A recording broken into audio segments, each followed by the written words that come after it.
You don't belong here. You're embarrassing the family just by showing up. My sister-in-law didn't whisper it. She said it at full volume in front of 47 people while her mother stood beside her and smiled. I know it was 47 because I had personally approved the guest list. I owned the building we were standing in. But I'll get to that. Before I tell you what happened next, drop a comment and tell me where you're watching from and what time it is.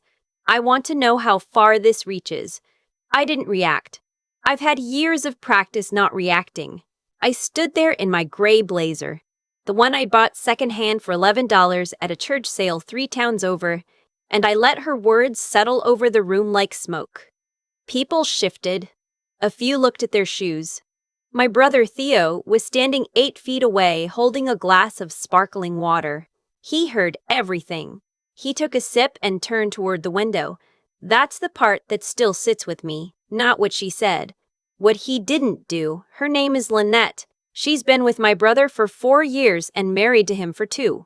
She grew up wealthy enough to know how to perform generosity and mean enough to never actually feel it. She has a laugh that arrives before anything funny happens and a handshake that's always just 1 degree too firm, like she's quietly reminding you who has the upper hand. Tonight was the housewarming party for the new house. Their new house. The one they'd moved into 6 weeks ago with new furniture and custom blinds and a refrigerator that made its own ice. The one my parents kept calling Theo's big success. Lynette had been staring at me since I walked in. I saw her take inventory, the blazer, the flat shoes, the way I didn't have a +1. She made the calculation quickly. I was the lesser variable, the one who could be subtracted without changing the sum. She waited until the room was full, until my parents were there, and Theo's work colleagues, and the neighbors she was trying to impress. Then she walked over to me with a glass of wine in her hand and that smile plastered on, and she said what she said. You don't belong here. And then she added, quieter but still loud enough, Theo said you lost your job again. I'm sorry, but we really can't keep doing these family pity invites. It makes things awkward for the guests. There it was, the clean kill shot. See, bullies like Lynette don't operate on impulse. They operate on information. Somewhere, at some point, my brother had told her a version of me that made me small and manageable. The sister who couldn't hold things together. The one who moved around too much. The one who needed help. And she had filed that information carefully, waiting for the perfect moment to use it in front of an audience. She assumed the information was accurate. She assumed my brother was the reliable narrator of my life. He wasn't. I looked at Lynette's smile. I looked at the wine in her glass. It was the Cabernet I'd selected, from the case I'd personally arranged to be delivered.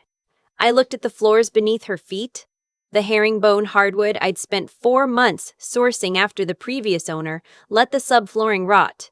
I looked at the crown molding, which I'd had a carpenter redo twice because the first pass wasn't level. I built this house, not metaphorically. I bought it as a distressed property 14 months ago, gutted it, rebuilt it, and sold it to my brother at a price so far below market that it was essentially a gift. He knew I worked in real estate. He didn't know the extent of it. Nobody in my family did. I had kept it that way on purpose, for reasons I understood in full and they were about to understand partially. I didn't say anything to Lynette.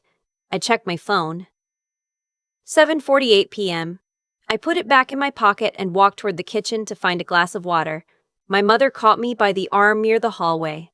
Just ignore her, she said, the way she's always said it, since I was 7, since I was 14, since I was 22 and Theo borrowed $6,000 from me to cover a shortfall he never mentioned to anyone else. And she told me, family takes care of family, as if that phrase ran in only one direction. I looked at my mother. She looked tired. She looked like a woman who had spent 30 years smoothing things over and was exhausted but didn't know how to stop. I'm fine, I told her. And I meant it. I was fine in the specific way that arrives on the other side of a decision. Not fine like nothing's wrong. Fine like the math is already done and you're just waiting for the numbers to land. I had been carrying a ledger in my head for a long time. I suspect most people in my position do. It's not about money exactly. It's about what the money represents, which is time and sacrifice and the specific texture of choosing someone else's stability over your own, repeatedly, without being asked. I was 24 when I lent Theo the first chunk. He was starting a landscaping business and needed equipment. I had just landed my first real job in property management and had been saving for 2 years. Dad called me on a Tuesday night and said Theo was too proud to ask, but they were worried. I wired $6,000 without telling anyone it hurt. I was 26 when my parents' furnace died in February. The repair estimate came back at $4,400. They didn't have it. I did, barely. I paid it and told them to pay me back when they could. They sent me a card at Christmas that year. Inside it said, "You're always our rock, no check." I was 28 when Theo needed a co-signer on a business loan. His credit wasn't strong enough to qualify a loan. I co-signed. The loan officer at the bank looked at my financials and raised her eyebrows. "Your credit profile is significantly stronger than the primary borrower," she said carefully. I knew what she was saying. I signed anyway. I was 30 when I found the property. A Victorian 4-bedroom in a neighborhood that was just beginning to turn, assessed at $190,000 but listed for $140,000 because the estate wanted a fast sale and the house was a mess. Water damage, outdated electrical. The kind of place that looked like a problem and actually was, unless you knew how to look at it correctly. I knew how to look at it correctly. By then, I'd been flipping distressed properties for 2 years under an LLC I'd formed quietly. I'd done 3 smaller projects. I'd made enough to be careful and careful enough to make more. My business partner, Zoe, who handled the contractor relationships while I handled the acquisitions, had been urging me to go bigger. This was bigger. I bought it. I spent 11 months on the renovation. Zoe and I made every decision together: the floors, the kitchen layout, the light fixtures, the bathroom tile that took 6 weeks to arrive from a supplier in Ohio. I was on site twice a week minimum. I knew every corner of that house. When it was finished, my parents saw the photos and called it one of those house flipper things. Theo came to look and said it was nice. Lynette said the kitchen backsplash was very current. Nobody asked what it cost me to build. Nobody asked what I planned to sell it for. Then my parents called me 2 months later. Theo and Lynette were looking to buy in that neighborhood. They'd seen something online that was out of their price range. They mentioned the address. It was my house. I sat with that for 3 days. Then I called Theo directly and made him an offer. I would sell it to him for $210,000. Market value at that point was $340,000. I had enough margin built in to make it work. I told him it was a family arrangement and I asked him to keep the number private. He cried. Theo actually cried on the phone and told me I was the best sister in the world and that he would never forget it. That was 14 months ago. Tonight was the housewarming. And tonight, in the house I had built, Lynette looked me in the face and told me I didn't belong there. I want to be clear, I didn't plan a confrontation. I had not walked in that night with any intention of saying or doing anything. I had brought a bottle of wine and a card. I was prepared to smile and eat the catered appetizers and leave by 9. What changed was Theo. After Lynette made her speech and the room redistributed itself back into conversation, I watched my brother for the next 20 minutes. He worked the room. He laughed at things. He touched Lynette's waist when he passed her. He refreshed his drink. At one point, he passed within 4 feet of me and looked directly at me and said, "Hey, you good?" In the flat, obligatory way you say it to someone you've already mentally moved past. Not, "Are you okay after what she just said to you?"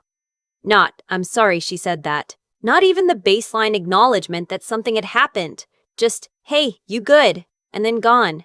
I thought about the furnace. I thought about the Tuesday night wire transfer. I thought about sitting in a car with a broken heater for one winter because I'd just co-signed his loan and I was managing cash carefully and the repair would have to wait. I had not complained about any of it. I told myself that family is complicated and people show love in different ways and my brother wasn't bad. He was just, what was the word I always used? distracted, overwhelmed, doing his best. But standing in the house I'd built and sold to him at a $130,000 discount, watching him decide that the correct response to his wife humiliating his sister was to ask, "You good?" and keep walking. I stopped using the word distracted. I pulled out my phone.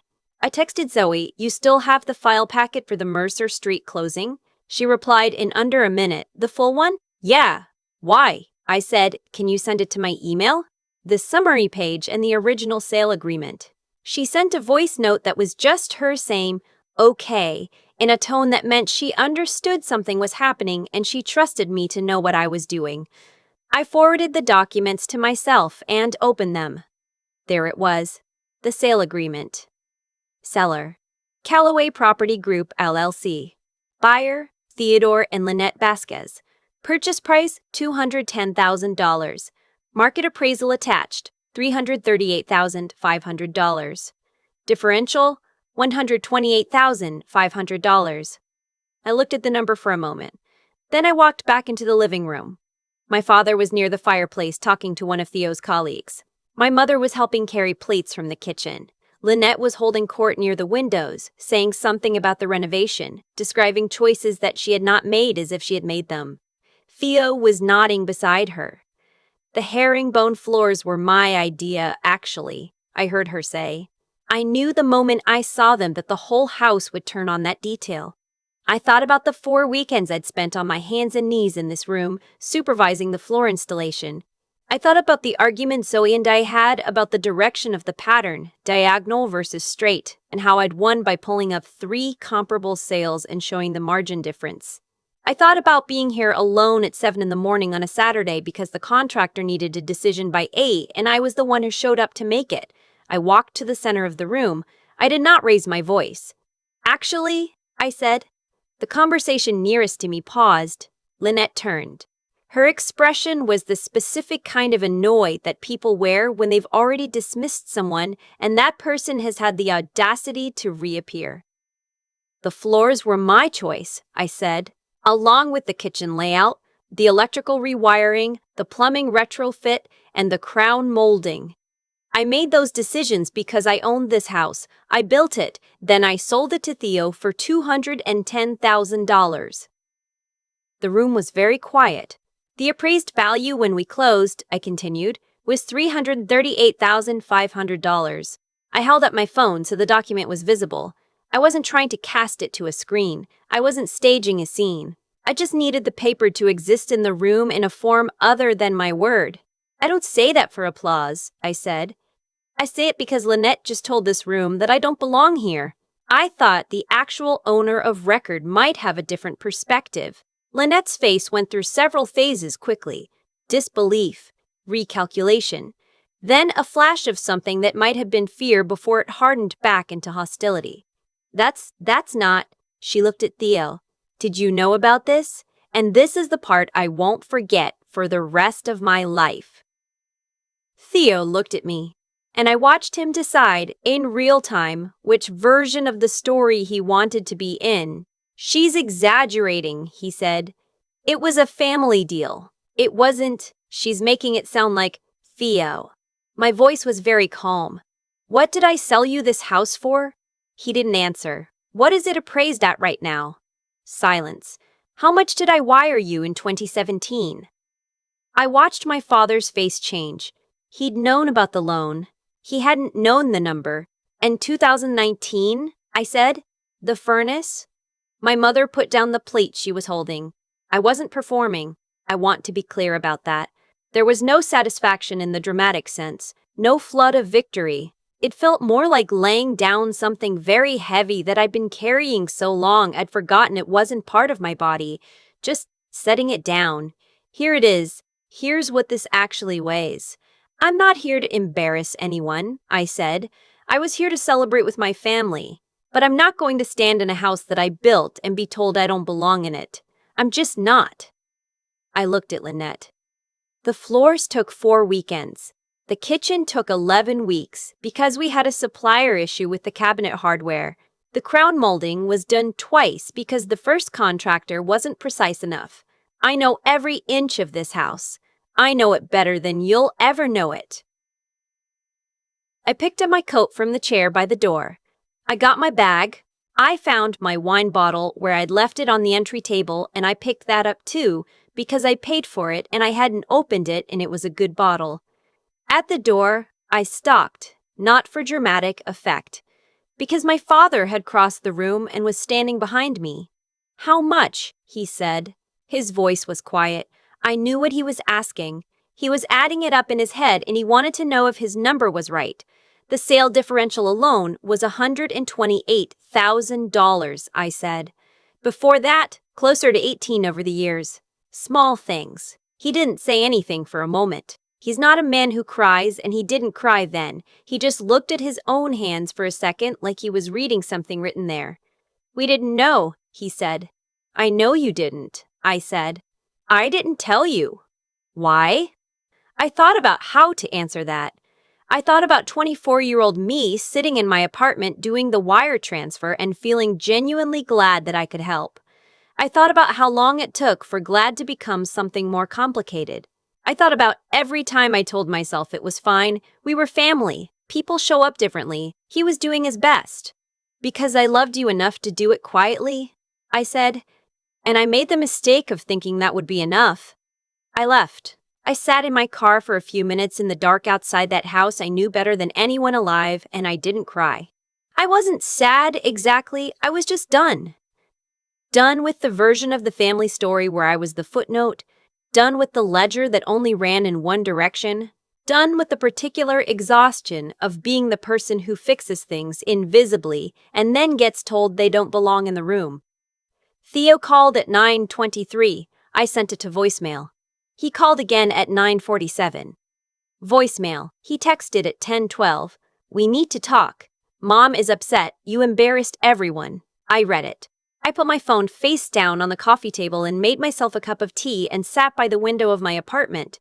The apartment I'd bought 2 years ago with money I'd earned, that was fully mine, that no one had helped me with and no one could take, and I drank the tea slowly. Here is what I know now that I didn't know at 24. Generosity given in silence doesn't stay clean. It curdles eventually. Not because generosity is wrong, but because silence creates a vacuum that other people fill with their own narrative. And if the narrative they fill it with is that you are small and struggling and lucky to be included, they will eventually believe it completely. And they'll say it out loud in front of 47 people because why wouldn't they?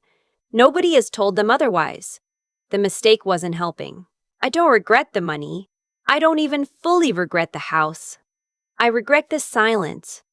I regret every time I told myself it was enough to know what I had done, that I didn't need the acknowledgement, that needing acknowledgement was beneath me somehow. Needing acknowledgement isn't weakness. Needing people to operate with accurate information about who you are is just basic. It's the minimum. I've been patient. I've been generous. I've been quiet. Quiet was the mistake.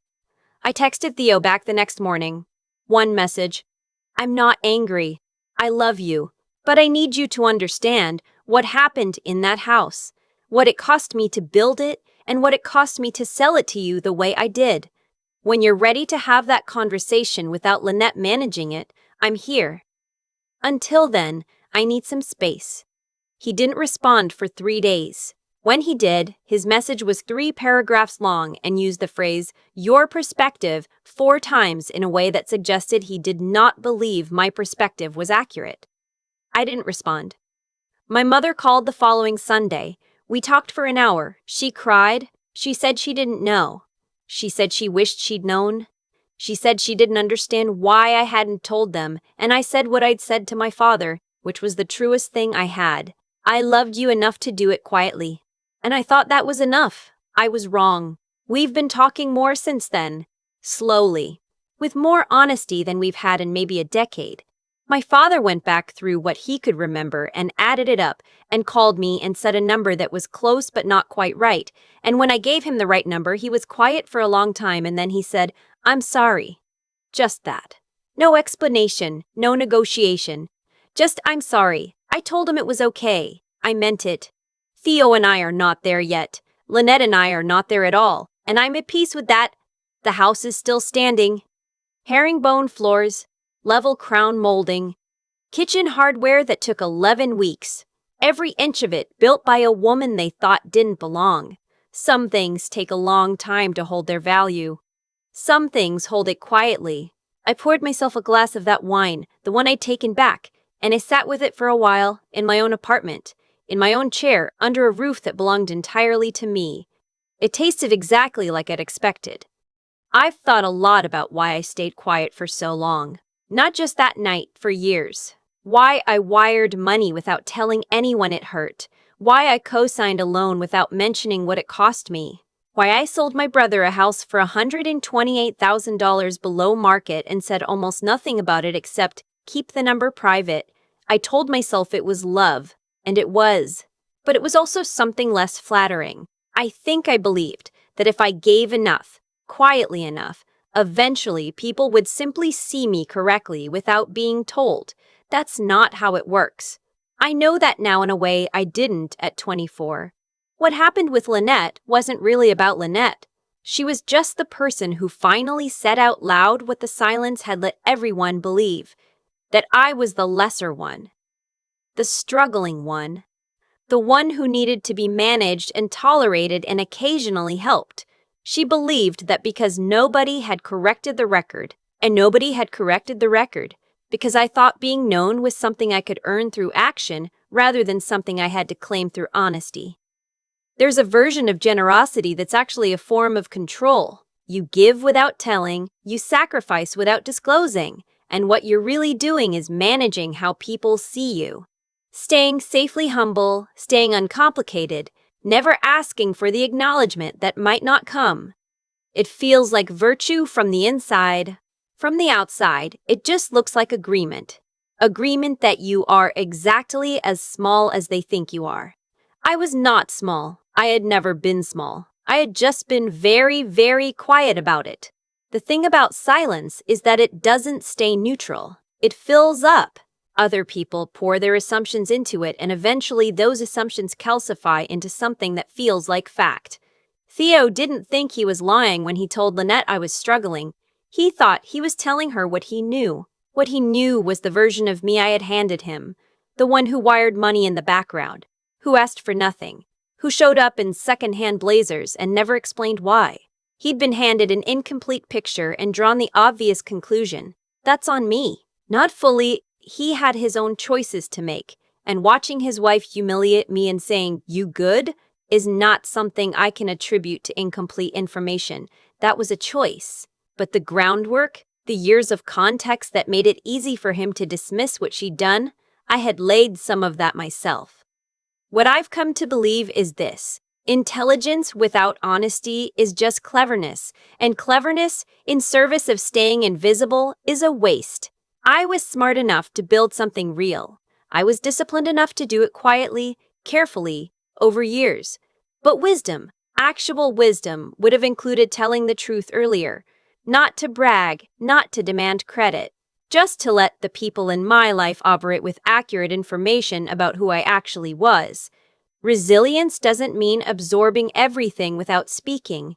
It means knowing when you've carried something long enough and having the courage to set it down, even in a room full of people, even when your hands are shaking. Mine weren't shaking that night. That surprised me.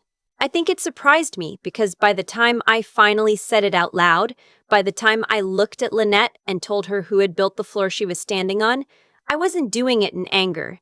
I was just done. Done with a version of myself that had made generosity into a kind of hiding. Done pretending that the most loving thing I could do for my family was to stay invisible inside my own story. Theo and I are still working through it.